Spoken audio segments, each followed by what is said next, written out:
morning, good afternoon, good evening, wherever you guys are at. I hope you're having a fantastic day. It's SoulSaint here, and we're here with you guys on a festival experience. I hope your 5th anniversary of experience so far has been pretty good this year.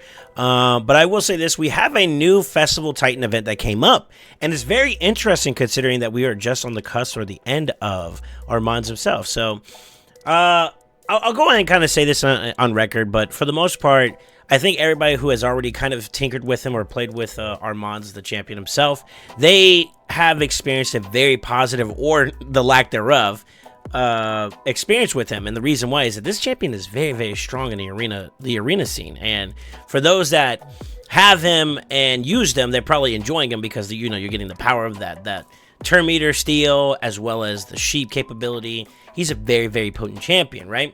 In the same breath, too, though, if you're going against him, it's obnoxious. There was one run, I'm not even going to lie, it sucks to say, but I've only fought him 2 times in live arena in Gold 3-ish, and it's been an uphill battle because, like, the first round, I didn't even get a turn. The second round, thankfully, I was able to secure my win, but it wasn't without being oppressed by this guy, and I'll be honest with you, that just kind of gives you a testament to how potentially strong this champion can be, right? So with that being said, we were observing how he was going to be used, and through the course of it, we get hit with an event that has to do specifically for him, this Festival Titan event, right? So I'm going to break it down for you guys and tell you guys why you should or should not go for him, go for this event, right? So I've already started it. Just as you can obviously, there was a Podrig event that just recently opened up for the Path of the Clovers. So I pulled some of my soul stones and I pulled some of my shards just to get myself down the way. I'm actually even considering like putting some more effort and elbow grease to get maybe even his 5th star soul. I think this champion is kind of unique, and that's probably one good thing about this champion. I think that'll be a selling point, especially if you don't have a lot of ally attack options in your account. This champion can be very, very good. But I'm not going to be focusing too much on that. My main thing is that, like, with all these events going on, I was able to get some points for him, right? But with that being said, each of the milestones that you're going to be able to get on this Titan event are going to be related to Armanz's split souls or his soul, depending on where you're going at. And the value of that, I think we kind of talked about, and maybe I got to do an in-depth iteration about the value of, like, blessings and what they can bring to the table. Like, the stat bullet alone is something tremendous for an account, right? For any character, for that matter. And this is an opportunity to not get anything less than the 5-star soul. So with effort, with elbow grease, it's kind of like a mini fusion. I think that's something that a lot of people have to be aware of first and foremost. But you can get a soul for Armanz, who I already said it was a very, very strong champion. So let's take a look at it. It looks like for the most part, it's very similar to other Titan events. You got some energy, you got some rare skill tombs, you got some multi-battles, you got some gems. Like some good stuff, right? And then it kind of revs up as you go along. We start getting ancient shards. Looks like they start throwing in some chaos ore, some epic tomb books if you're looking for it. Then as you progress more along the way, you'll be able to get legendary books, void shards, chaos dust, which is also very valuable, superior oils. And I did see that, the 6-star chaos ore, which is that's a pretty important one right there. And then, of course, a 6-star mythical ore with mythical tombs and primal shards. So obviously, this is going to be kind of laced with multiple events kind of also underlying inside of it.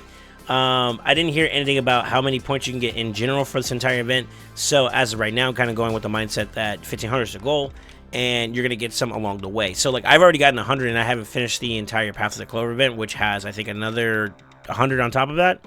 Yeah, so you have 20 and 80 right there. Let's see if there's anything else down below. It looks like there's not. So in this event alone, this Path of the Clover, if you're on your way towards Pydrug, then you'll be able to get those points there. And if you so happen to go even further to grab the second part of it, the path, which is his soul upgrade, then you'll be able to get another 100 on top of that. So it's Grand Oak Padraig. I'm not sure if I'm saying it right. I'm not entirely sure there, but would you go for this event? Should you go for this event? I think, as always, we are coming off the cusp of a fusion. So a lot of resources have been strained. A lot of resources have been used, especially if you're not a spender in this game. So as such, you always want to be very careful with how you approach your resources. You don't want to strain yourself too much to a point where something you really, really want comes up and you can't do it, right? So as of right now, I would say caution to the people that are very, very low spenders to free to play. You have to be very frugal with your resources, and I have to encourage you this, that typically the way that the player moves is that you have every single month a new fusion comes up, right? But in between those, there's at least a week, maybe 2 weeks, at most 3 weeks downtime where you can recoup and restock. Well, this event kind of coming right after the fact is kind of one of those outliers where your efforts of stockpiling your resources can now get strained even more. So you have to be very reasonable about what you can and can't do. There has been other Titan events that have come along that have to do with like utilizing your champion pool a little bit more stretched, like where you'd have to do, you know, a demon spawn fire knight team only, or something around those lines where it's very faction specific, and your champion pool has to be there, has to exist in order for you to be able to do it.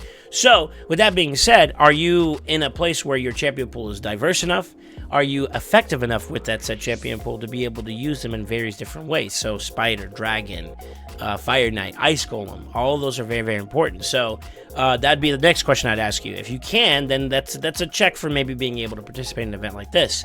As always, I don't have the full knowledge of it, and I am going to show you guys a little bit of a breakdown here, something that you can use as a reference point for your knowledge.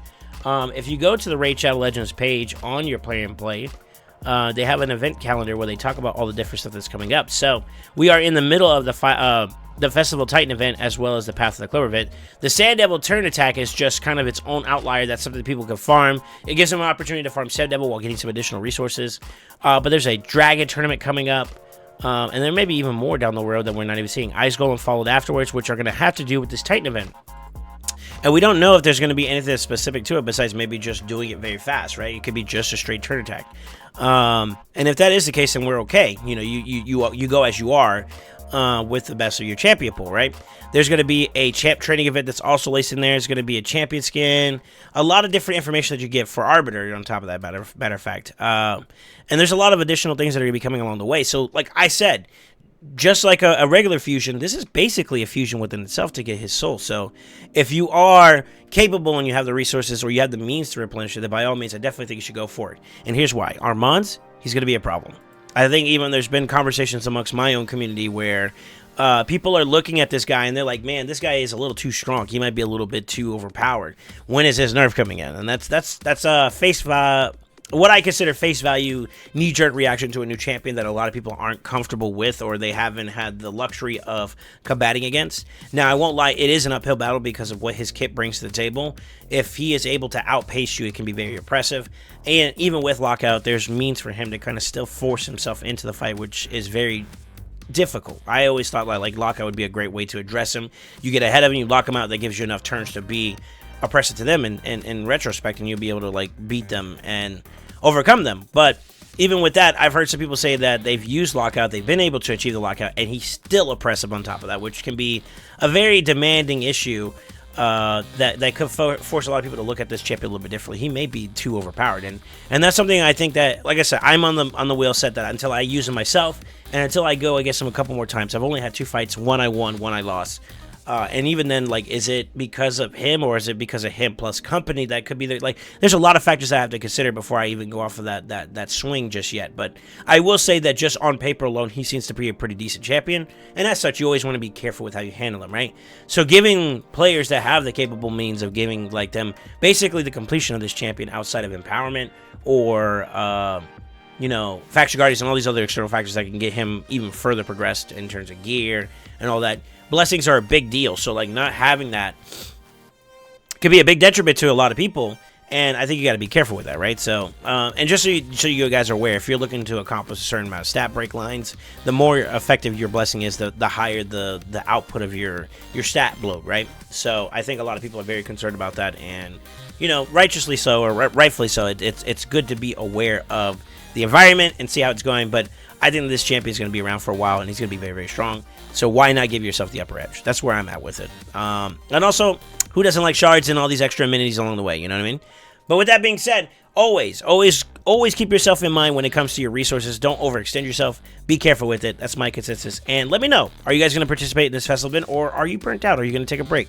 And that's okay.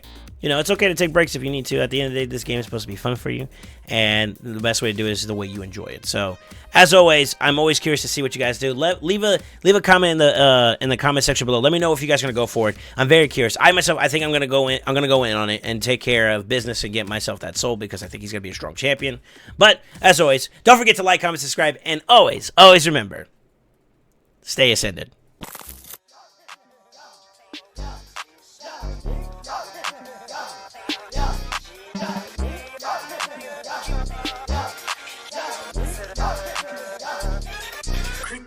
the